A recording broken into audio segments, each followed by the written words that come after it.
Just get better at some of the mistakes that we had in game one.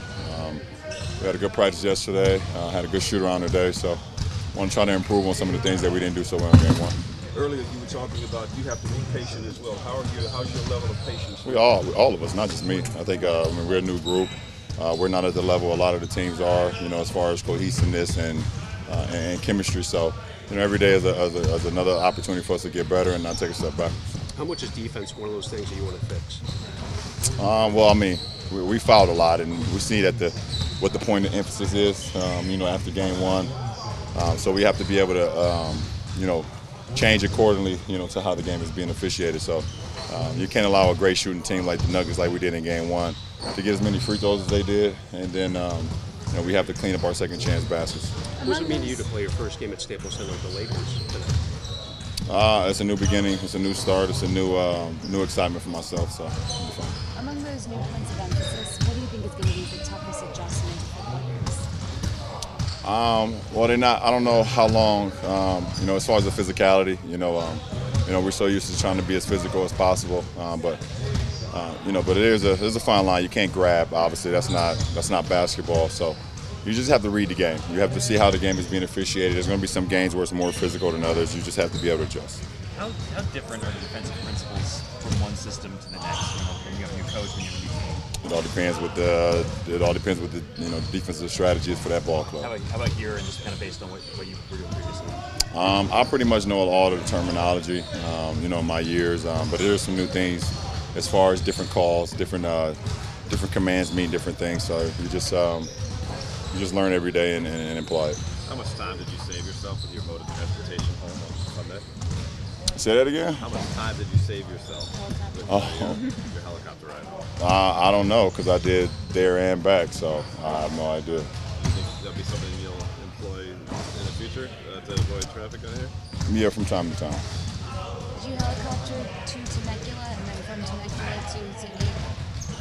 Shoot around to No. I just to what's the first name? Temecula? Yeah, no, there, and then we drove to San Diego for the game, and then helicopter from San Diego back to LA.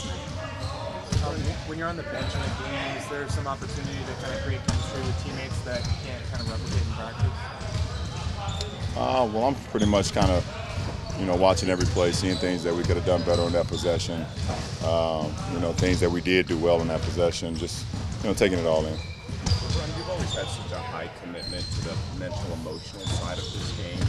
Is that something that is developed when you were a kid? Is that something that over your career? And how much does it play in a role in preseason? I think it's developed over time.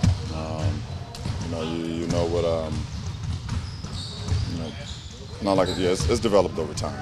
As you grow and you mature more, you know what you like, you know what you don't like, you know how to apply things a lot faster than others than other years. So I think it just comes with growth.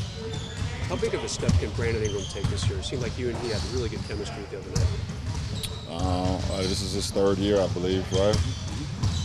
So I think he's excited about this year, and I think he put in a lot of work this summer to be a better basketball player. So I'm looking forward to seeing how he can rise and be a better player this year. You mentioned rebounding as the key to when you play small lineups. How much of an adjustment is that playing without a typical center that maybe takes care of that most of the time? It's not an adjustment for me. I've been doing it for a while. Started in Miami. We did it a lot in Miami. With Bosh, and he was a typical four-man frame, and in order for us to be as great as we wanted to be, we had to move him to the 5 to create more spacing, and we all had to join rebounds. So it's not new to me. How about from what you've seen here and the personnel you have with this team?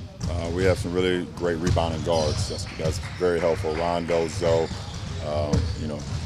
Josh, Lance, those guys, KCP, those guys rebound at their position at a high rate, so it's going to be very helpful. Hey, LeBron, when you're watching other teams play preseason games, what are you watching for? One, I'm watching as a fan of the game because I love the game of basketball, and then I'm just seeing how they're implementing either new things or implement new players to their system. How much of a rhythm guys are in or not in. So it's a lot of things. What do you hope the audience that that see a student athlete takes away from it?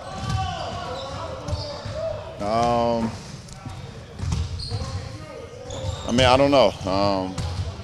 I mean, obviously last year I was kind of more in that zone last year to talk about. I'm not quite there right now, but I am excited about tonight, about it previewing tonight. Well, actually coming on tonight and just shedding light on what goes on in collegiate sports, and how much money the athlete generate, how much money the campus and and the coaches and everybody benefit from it, and the players don't. So